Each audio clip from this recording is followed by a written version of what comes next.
کہ سید اعلیٰ حضرت امام احمد رضا خان رحمۃ اللہ تعالی علیہ بریلی شریف میں آپ کو کسی جگہ پہ مدعو کیا گیا، دعوت پہ بلایا گیا، یعنی اہل بیت سے محبت کا انداز دیکھیے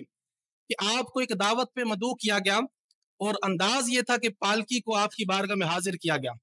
کہ اس پالکی پہ، اس ڈولی پہ آپ سوار ہوں گے اور 4 مزدور اس کو اٹھائیں گے اور جس جگہ پہ دعوت ہے وہاں لے جایا جائے گا۔ سید اعلیٰ حضرت رحمۃ اللہ تعالی اس پالکی پہ سوار ہوتے ہیں،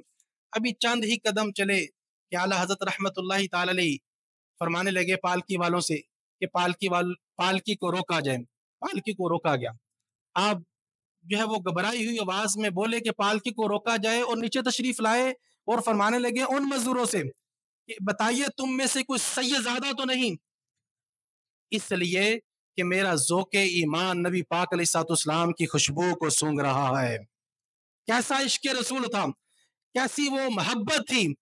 کہ اعلیٰ حضرت رحمت اللہ علیہ فرماتے ہیں مجھے لگتا ہے کہ آپ چاروں میں سے کوئی سیدزادہ ہے، کوئی سرکار علیہ الصلوۃ والسلام کا خون ہے، کوئی آل رسول ہے، کیونکہ میرا ذوق ایمان نبی کریم علیہ الصلوۃ والسلام کی خوشبو کو سونگ رہا ہے۔ وہ میاں محمد بخش رحمت اللہ تعالی علیہ فرماتے ہیں نا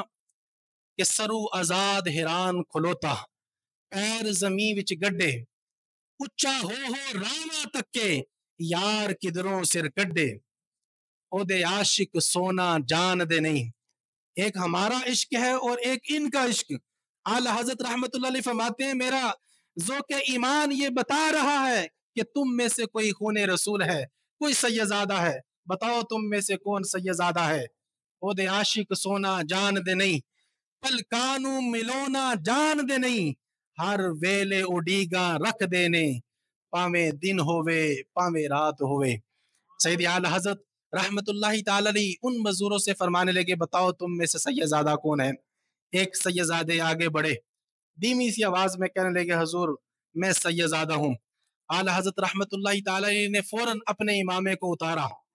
اپنی دستار کو اتار کے اس سیدزادے کے قدموں میں رکھ دیا اور فرمانے لگے کہ سیدزادے مجھے معاف کرنا، یہ غلطی میں ہوا، اگر مجھے پتا ہوتا تو ایسا کبھی نہ ہوتا، لیکن معافی چاہتا ہوں اس لیے کہ اگر روز محشر مجھ سے پوچھ لیا گیا، مجھے اگر نبی کریم علیہ السلام فرمانے لگے احمد رضا تم یہ بتاؤ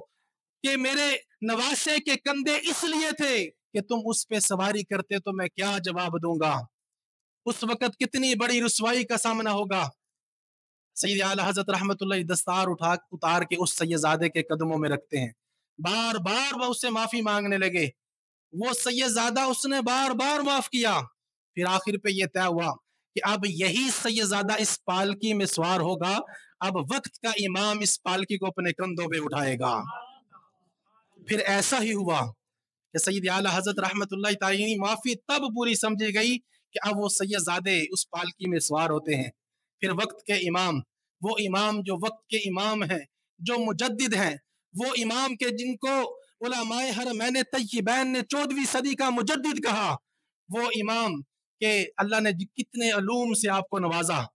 سینکڑوں کتابوں کے مصنف، جن کا ایک فتاوی رضویہ اگر اس کا مطالعہ کیا جائے تو 22,000 صفحات پر تقریباً مشتمل یہ ایک فتاوی رضویہ، تقریباً 30 جلدوں پر مشتمل، جس میں 206 رسائل، ہزاروں سوالات کے جوابات اور کئی سارے مسائل اس میں بیان کیے، یعنی ایک کتاب کا میں تعارف کروا رہا ہوں۔ اتنے بڑے امام، اتنی بڑی علمی خدمات اور اتنی بڑی علمی شخصیت وقت کے امام ہیں، آپ نے اس پالکی میں سیدزادے کو سوار کیا،